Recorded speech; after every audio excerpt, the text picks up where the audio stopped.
तो दोस्तों, अगर आप जुलाई के महीने में मनाली जाने का प्लान कर रहे हैं लेकिन थोड़ा सा कंफ्यूज भी हैं कि बारिश भी होती है तो जाएं या ना जाएं, अगर जाएं तो किन किन बातों का ध्यान रखते हुए ही आपको मनाली जाना है, साथ ही साथ किन किन जगहों को आपको कवर करना है, कौन कौन सी ऐसी प्लेसेस हैं अच्छी जो जुलाई के महीने में बिल्कुल जन्नत जैसी लगती है, बहुत ही खूबसूरत लगती है, तो वो चीज़ें हैं जो आपको कवर करनी है। तो उन प्लेसेस की जानकारी सारी मैं आपको यहाँ पर देने वाला हूँ। साथ ही साथ वेदर कैसा रहता है, बारिश अगर आती है तो क्या करना है, नहीं आती है तो किन किन जगहों पर जाना है, सारी डिटेल्स मैं आपको इस वीडियो में बताने वाला हूँ। तो कंप्लीट वीडियो होगा जो कि जुलाई के बारे में आपको बताएगा कि अगर जुलाई में आप मनाली आ रहे हैं तो आपको क्या चीज़ें करनी है और क्या चीज़ें बिल्कुल अवॉइड करनी है। तो इस वीडियो को हम स्टार्ट करते हैं। तो देखिए, सबसे पहले बात करते हैं टेम्परेचर की। तो जो टेम्परेचर है आपको वो करीब करीब 10 डिग्री से लेकर 22-23 डिग्री तक आपको जुलाई के अंदर देखने के लिए मिलेगा। रात में अच्छी खासी ठंड मिलेगी, आपको ब्लैंकेट ओढ़ना ही पड़ेगा। रात के टाइम पे आपको जैकेट पहनना ही होगा। शाम होते ही आपको ठंड लगने लगेगी तो आपको अपना जैकेट पहनना ही है, यानी कि आपको जैकेट लेके आना है। अगर छोटे बच्चे हैं तो स्पेशली आपको जैकेट लेके आना है। अगर इनर वियर भी लेकर आए उनके जो थर्मल वाले होते हैं तो वो भी आप लेकर आ सकते हैं। साथ ही साथ बच्चों की कैप वगैरह भी जो है वो लेकर आप आएँ। आपका जैकेट तो आपको लाना ही है। तो टेम्परेचर दिन में थोड़ा सा आपको लग सकता है कि आप जैकेट वगैरह उतार दें और सही लग रहा है, बाकी शाम को और अर्ली मॉर्निंग अगर आप उठते हैं कहीं निकल जाते हैं घूमने तो आपको अर्ली मॉर्निंग भी पहनना पड़ेगा। आपको कभी दिन के टाइम पर कभी कभी धूप और कभी कभी बारिश और अच्छी खासी ठंडक, यानी कि हवा के अंदर जो एक ठंडक होती है ना, वो आपको जैसे कि चेहरे पे चेट रही है ठंडी ठंडी हवा, उस टाइप का मौसम आपको मिलेगा। हरियाली जो होती है वो अपने पीक पर होती है, इसी वजह से पूरा जो हिमाचल है, खासकर मनाली और उसके आगे भी अगर हम जाते हैं तो बिल्कुल हरा भरा और बहुत ही सुंदर हो जाता है इस मौसम में।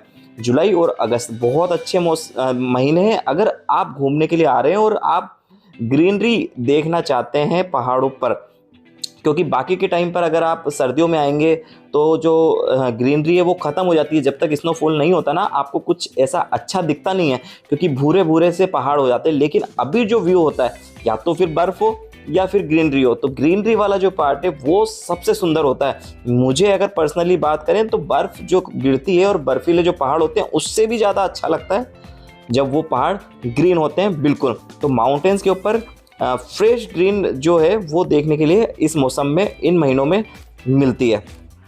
अब हम बात करें कि अगर मनाली आते हैं तो किन किन प्लेसेस को हम कवर कर सकते हैं। तो देखिए, सबसे पहले लोकल मनाली की अगर हम बात करें तो हिडिंबा देवी टेम्पल आप आराम से आइए और यहाँ पर घूमिए। पाइन फॉरेस्ट के जो पेड़ हैं उन्हीं के बीच में ये मंदिर है। साथ ही साथ हिडिंबा देवी से लगा हुआ ही आपको डोंगरी वन विहार भी मिल जाएगा। तो ये दोनों प्लेसेस एक ही बार में आपकी कवर हो जाएगी आराम से। 1 से 1.5 घंटे में ये अच्छे से आप इसे कवर कर सकते हैं, वन विहार और हिडिंबा देवी टेम्पल।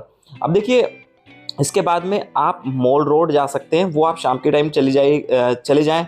जो भी 6-7 बजे के बाद है, गाड़ी वाला जो भी है आप उससे बोल दें कि भाई, या तो अगर आप जल्दी फ्री हो जाएं तो 7-7:30 बजे तक तो गाड़ी वाला आपको लेके होटल छोड़ ही देगा मॉल रोड के बाद में। वरना आप बोल दें उससे, अगर आपका होटल एक आधे किलोमीटर के अंदर अंदर है, कि भाई तू जा, हम आ जाएंगे, तो आप आराम से उससे फिर फ्री होके विजिट कीजिए। क्योंकि गाड़ी वालों को भी देखिए थोड़ा सा घर जाना होता है।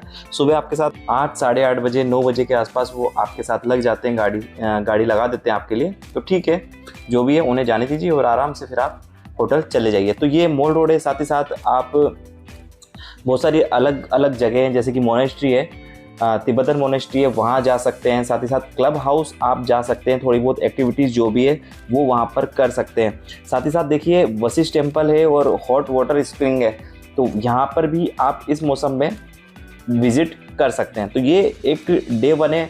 ओल्ड मनाली है आपका, अगर रूम ओल्ड मनाली में तो वहाँ पे थोड़ा सा घूम लिए अगर आपको घूमना है, तो बाकी इतने में ही आपका पूरा जो दिन है वो निकल जाएगा। तो इनमें से कोई भी जगह आप छाट लीजिए, 4-5, सारी जगह अच्छी हैं। ऐसा कुछ नहीं है कि इनमें से हमें सारी ही कवर करनी है। देखिए, थोड़ा सा अपने आप को भी, अगर आप ट्रेवल कर रहे हैं या कहीं पर घूम रहे हैं, तो मेरा ऐसा मानना है कि थोड़ा अपने आप को भी टाइम दें। ऐसा नहीं किसी जगह को बस छुआ और आ गए, थोड़ा सा उस जगह को एंजॉय करें, नेचर को एंजॉय करें। क्योंकि हमारी जो रोज़ वाली लाइफ है उससे फ्री होकर हम आते हैं। तो अगर एक जगह पर बैठे हैं तो कुछ खाए पिए कैफ़े में, अगर छोटा मोटा कुछ भी होटल है या कैफ़े है या कोई भी छोटी मोटी दुकानें जो आपको रोड साइड में दिखती है, आराम से अपनी गाड़ी को रोक लें, वहाँ पर खाना खाएं, स्नैक्स लें मतलब, और साथ ही साथ आप पिक्चर्स लें और अच्छे से टाइम स्पेंड करें, थोड़ा सा आधा एक घंटा एक जगह पर बैठें, नेचर को एंजॉय करें। ये चीज़ें आपको डे 1 में करनी है और आपका डे 1 ख़त्म हो जाएगा। देखिए जो डे 2 है, अब उस दिन आप रोहतांग पास जा सकते हैं। अगर बहुत तेज़ बारिश नहीं आ रही है, बारिश अगर बहुत तेज़ है तो हो सकता है कि वो क्लोज़ हो। अगर बारिश बहुत तेज़ नहीं है, हल्की फुल्की बारिश है, अच्छा वेदर है, बिल्कुल आप रोहतांग पास जाएं। जिस दिन रोहतांग पास जाएंगे उसी दिन आपकी अटल टनल और सोलांग वैली ये दोनों भी कवर हो जाएंगे। और अगर आप अलग से भी जाना चाहते हैं कि भाई एक दिन हम केवल रोहतांग जाएंगे, तब भी अटल टनल में से तो देखिए आपको निकल कर आना ही है, क्योंकि राउंड ट्रिप होता है। साथ ही साथ आप चाहें तो शिशु को भी रखवा सकते हैं उसी दिन। तो अगर सोलांग वैली ना रखवाएंगे, सोलांग वैली में ज़्यादा कुछ है नहीं अभी, हालांकि ग्रीनरी होती है वहाँ पे भी, पर शिशु अगर रखवाते हैं एक्स्ट्रा थोड़ा सा कॉस्टिंग शिशु की गाड़ी जाती है, थोड़ी सी बढ़ जाती है, पर शिशु भी रखवा सकते हैं अगर आपके पास टाइम है तो। शिशु का जो जुलाई का महीना है तो अच्छा लगता है, ग्रीनरी रहती है, वाटरफॉल और लेक दोनों का कॉम्बिनेशन मिलकर बहुत अच्छा व्यू ये यहाँ पर बनाते हैं। तो आपका अटल टनल हो गया, सोलांग वैली हो गया, साथ ही साथ शिशु हो गया, और जो भी जगह है वो रोहतांग पास है वो आप घूम लेंगे। तो ये डे आपका 2 हो सकता है। साथ ही साथ आप देखिए कुल्लू, नगर और मणिकरण, इनको तीसरे दिन कवर कर सकते हैं, या फिर एक दिन में कुल्लू और नगर को कवर कर लें। अगर आप एक्टिविटीज़ वगैरह भी करना चाहते हैं, बरसात के मौसम में हो सकता है कभी कभी जो रिवर राफ्टिंग वगैरह है वो क्लोज हो जाए, अगर ज़्यादा पानी का बहाव रहता है। तो देखिए मैं बिल्कुल, आप ये सोचेंगे कि अगर बहुत ज़्यादा बारिश होगी तो एक अलग बात है, बाकी अगर थोड़ी बहुत बारिश होती ना तो जो बादल वगैरह है वो बिल्कुल आपके साथ चलते हैं, बहुत ही अच्छा सीनरिक व्यू आता है, आपको बहुत मज़ा आने वाला है। अगर छोटी मोटी बारिश होती है या बारिश नहीं होती, तो बहुत ज़्यादा बारिश देखिए पूरे महीने में या 2 महीने में, इस पूरे सीजन में एक ही बार होती है, वो 1 या 2 बार, जब कि कंटिन्यू 1-2 दिन बारिश होगी। बाकी ऐसा प्लीजेंट सा अच्छा सा मौसम होता है, जब थोड़ी बहुत बारिश हो जाती है उसके बाद हम घूमने निकलते हैं ना, देखिए उसका एक अलग मज़ा है। जब बर्फ़बारी होती है उसके अंदर खेलते हैं, उसका अलग मज़ा है। उसमें भी फिर ये है कि भाई दिक्कतें पहाड़ों में आपको हमेशा कुछ ना कुछ मिल सकती है। गाड़ियाँ स्लिप होती है जब बहुत ज़्यादा स्नोफॉल हो जाता है, जब जनवरी, फरवरी, मार्च का महीना होता है, कई बार गाड़ियाँ फिसलती है। आपने देखा होगा कई वीडियोस में चेन बांधते हैं टायरों में, 4x4 ले जाना पड़ती है, बहुत ज़्यादा कॉस्टिंग भी आ जाती है उस वजह से पैकेजेस की। तो ये सारी चीज़ें भी होती है।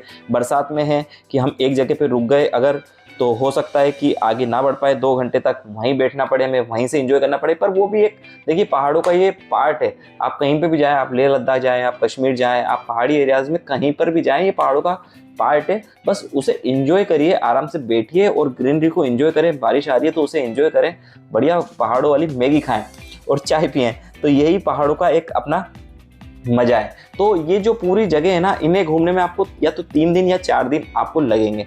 तो ये सारा है। उसके बाद आप रिटर्न का जो भी है, जिससे भी पैकेज लेंगे, वो रिटर्न के लिए आपको वापस वोल्वो से या पर्सनल कार से दिल्ली या चंडीगढ़ भेज देंगे। उसी तरीके से आप मनाली पहुंचेंगे भी, या तो वोल्वो के थ्रू आपके टिकट्स होंगे या पर्सनल कार के थ्रू होंगे। पर्सनल कार के थ्रू होते हैं अगर दिल्ली या चंडीगढ़ से, थोड़ा महंगा होता है।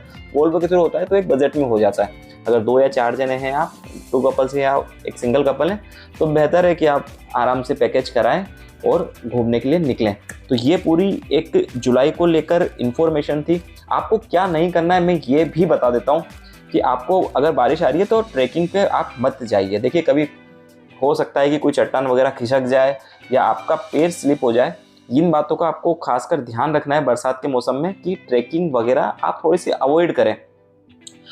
जो खाई वाली साइड है उस साइड ना जाए। फोटोज़ वगैरह खिंचाने के चक्कर में ऐसा नहीं है कि आप कहीं पर भी कूद रहे हैं, नदी में उतर गए और नदी पर जो जो पत्थर होते हैं उन पर आप खड़े होकर और इस तरीके से स्टंट मारें, ये सब कुछ बिल्कुल भी ना करें। फोटोग्राफी के चक्कर में आराम से जहाँ पर अच्छा एरिया है, आप सेफ हैं, वहीं पर सारे काम करें। बिल्कुल भी आप जल्दीबाजी करें या पहाड़ों में, ऐसा कुछ भी करने की ज़रूरत नहीं है। खासकर बरसात के सीज़न हो या फिर बहुत ज़्यादा स्नोफॉल हो रहा हो, इस मौसम में बिल्कुल भी ऐसे जो खुरापाती दिमाग है अपना, वो बिल्कुल भी ना लगाएं।